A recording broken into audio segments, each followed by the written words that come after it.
ዛሬ ጥር 1 ቀን 2026 ዓመተ ምህረት መሆኑን አውቀን ችቦ አብርተን ዘመኑን በሰላም አሳልፈን ብለን ተማምለን ከእግዚአብሔር ጋር ጸሎት ለምነን አዲሱን ዘመን አዲሱን ዓመት ቀጥለናል።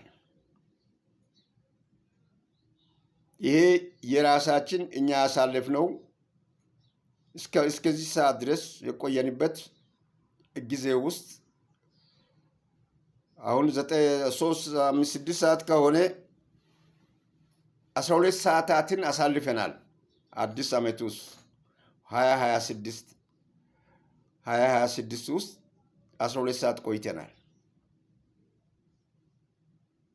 ይሄ ስንሆን ዛሬ በ2026 እስከ 2027 ድረስ ባለው ቀናት ውስጥ አዲስ ዓመት፣ አዲስ ልደት፣ አዲስ ተስፋ የምንፈልገውን ለማግኘት አዲስ ነገር የተሻለ እንዲሆን የምንመኝበት ዓመተ ምህረት እያልን ዘፍነናል። ለዚህ ዘፈናችን መሰረት የሚሆኑ ነገሮች በጣም እጅግ በጣም ቀላል ሆኖ ከባድ የሆነ ነገር አለ። ማድረግ ስንችል ካለ ማድረግ እንደ ቀልድ የምናልፋቸው አለ። ያንን ጉዳይ እስቲ ዛሬ በዚህ ጉዳይ ላይ እንነጋገር ብዬ ቀርቤያለሁ። በህይወታችን ልናከናውን የምንችለው ከሁሉ የሚበልጥ ተገቢ ነገር አለ። እሱም ፍቅር ነው። ፍቅር ሳይኖርህ 2027 ድረስ አዲስ ነገር ያሰብነው እንዲሳካ ብለን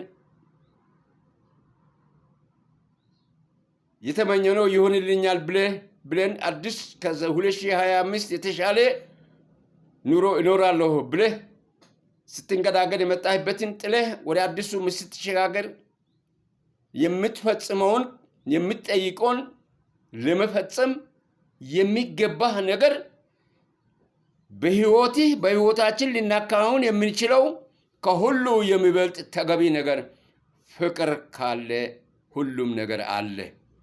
ፍቅር ከሌለ ጩኸት ቁራ ጩኸት ይሆናል። ፍቅር ሲባል የምትወደውን ለማፍቀር አይደለም። ምንድነው ፍቅር ማለት? የህይወት ዋና ነገር እግዚአብሔርና ሰውን መውደድ ነው።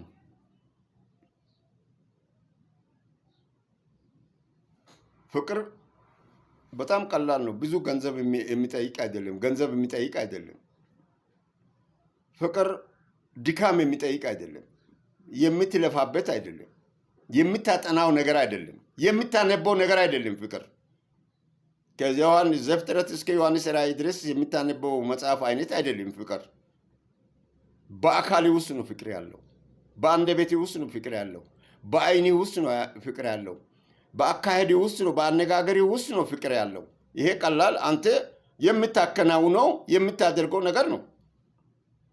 የምታጠናው ነገር አይደለም። ለማፍቀር ምን ያስፈልጋል? ለማፍቀር ምን ያህል ችግር ምን ያስፈልጋል? ስለዚህ በህይወታችን ልናከናውን የምንችለው ከሁሉ የሚበልጥ ተገቢ ነገር ያለው ፍቅር ነው። ለፍቅር ደግሞ መሰረቱ ምንድነው?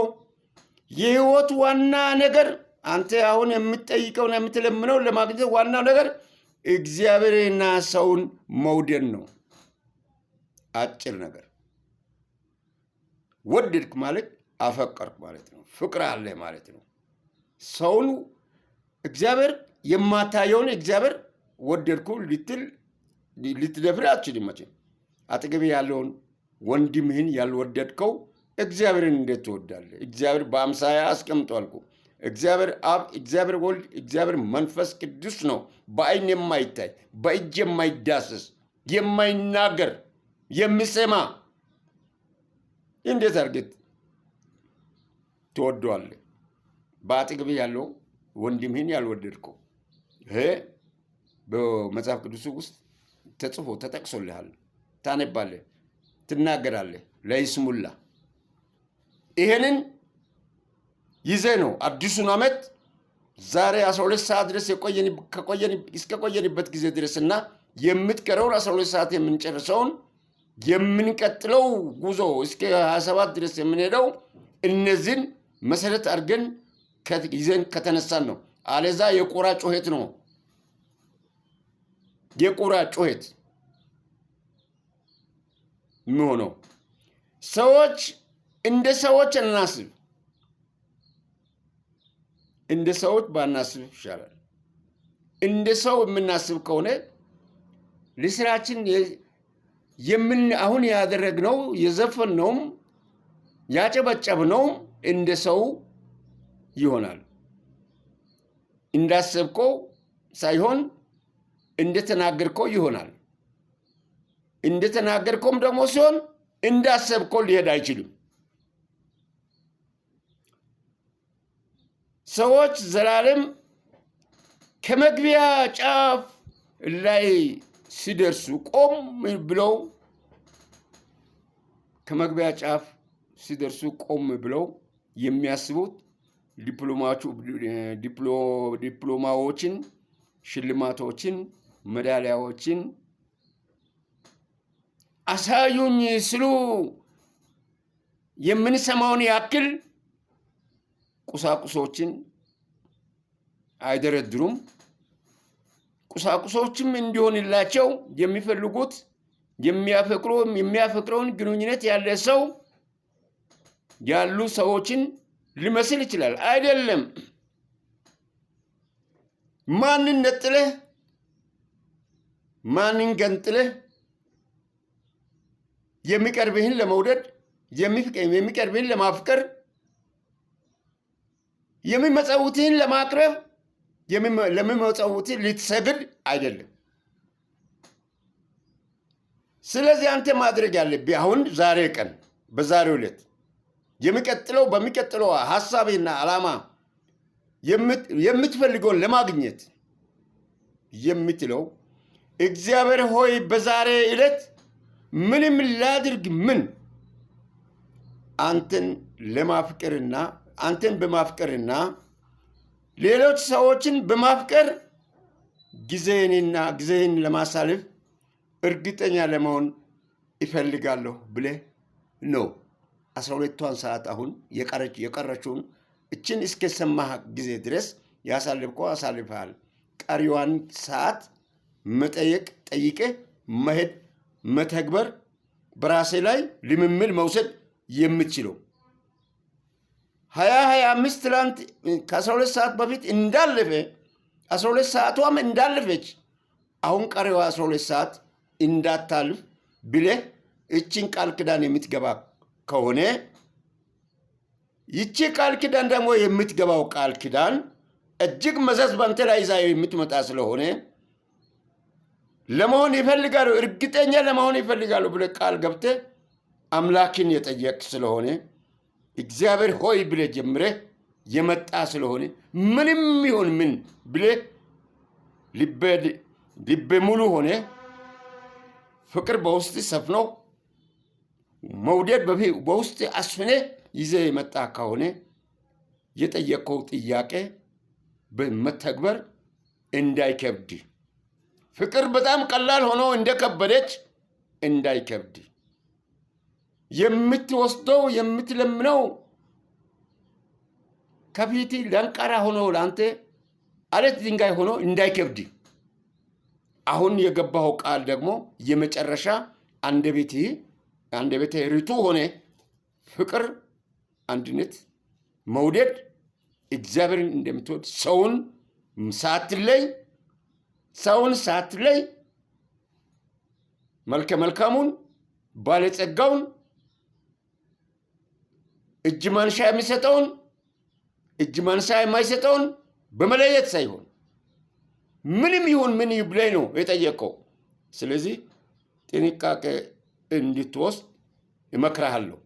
በዚች በ12 ሰዓቷ ውስጥ 12 ሰዓቷ ካለቀች 25 እንዳለፈ የዛሬውም ቀን አለፈ። የነገው ቀን የምትቀጥልበት ነው እስከ 27 ድረስ። እስከ 27 ድረስ የምትቀጥልበትን ነው የጠየቅከው።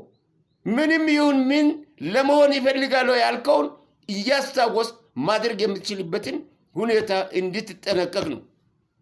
በዚህ መካከል ላይ አንድ ሌላ ሀሳብ ማስገንዘቢያ ራስን እንድትጠነቀቅ የሚደረግ እነግራለሁ።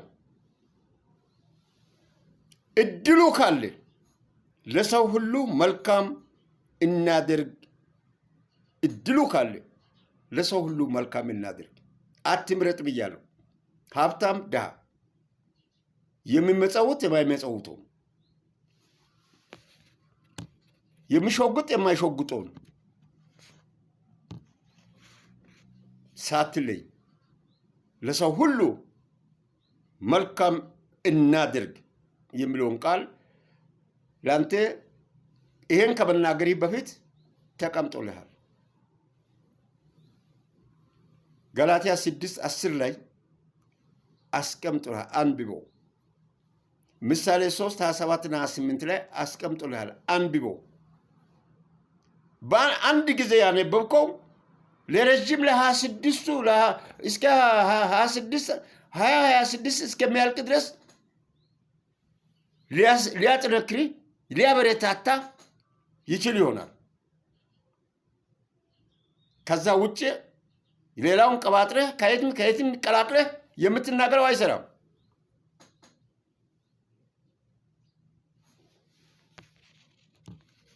በእጅህ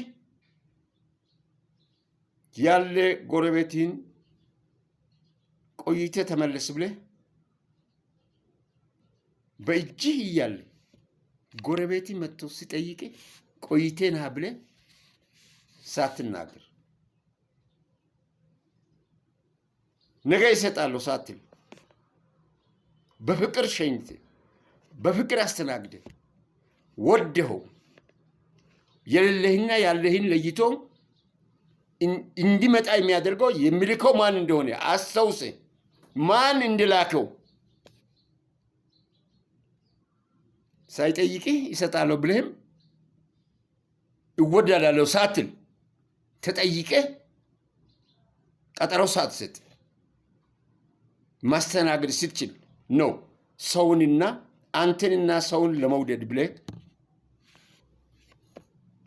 እርግጠኛ መሆን ይፈልጋል ብለህ የጠየቅከው። እኔ ሳልጠይቀው ይሰጣለሁ ብሎ ሰጥቻለሁ ብሎ ዋሸም አለ ሰው። እኔ አሁን በእውነት ነው የምናገረው። አልጠይቅም፣ አልጠየቅኩምም። ድህነትም ችግረንም መከራውንም ይህንን አንብቤ ስላየው አልጠይቅም። ሳልጠይቆ አደርጋለሁ አለ። እንደ ቻልክ እንደ ፈቃድ ይሆናል። አላሳደርግ አመትም ቆይቶ ለሌላ ሰው አድርጋለሁ ብሎ ሲናገር ሌላ ሰው አድርጎልሃል ወይ ብሎ ጠየቀኝ። አፈርኩ። እኔ አፈርኩ። እሱ እያለ እኔ ነኝ የማፍረው። እሱ እያለ እኔ ነኝ ያፈርኩት። እከለ ነው ማለት አልችልም። እንዴ እግዚአብሔር ነው የሚረዳኝ። እግዚአብሔር ነው የሚያኖረው። አንተ ነገና ተመልሰና ብለህ ቀጠሮ ስትሰጥ እግዚአብሔር ያያል። ያለህንም ያያል። ነገና ብለህ ነገ ይሰጣለሁ ስትል ቃል ስትገባለትም እግዚአብሔር ያያል። መፈጸም የምትችለው መፈጸም ያለመቻልን ያውቃል። በአንተ አናት ላይ አመድ ነው የምትጨምረው። እርግጠኛ ለመሆን ይፈልጋለሁ ያልካትን ቃል ኪዳን የገባኸውን አትርሳ። ስለዚህ በህይወታችን ልናከናውን የምንችለው ከሁሉ የሚበልጥ ተግባር ፍቅር ነው። ስለዚህ የህይወት ዋና ነገር እግዚአብሔርንና ሰውን መውደድ ነው። በዚህ ዓመት እስከ መጨረሻው 2026 መጨረሻ 27 ድረስ 12 ሰዓቷን አሳልፈናል። ቀሪዋን 12 ሰዓት በዚህ ቃል ኪዳን ገብተን መቀጠል አዲሱን ዓመት የሚሰጠንን ለመቀበል እጃችን ዘርግተን እኛም ልባችን ከፍተን በፍቅር በመውደድ የተሰለፍን መሆናችን ማረጋገጥ ስለሚገባን ነው ይሄን ሐሳብ ይዤ የቀረብኩት። በዚህ ሐሳብ ላይ ራሳችሁ እርስ በርሳችሁ ተነጋገሩበት። ገላትያ 6:10 ምን እንደሚል ከዛ በጣም ጥንቃቄ እንድታደርጉ ምሳሌ በራሴ ላይ ተናግሬያለሁ።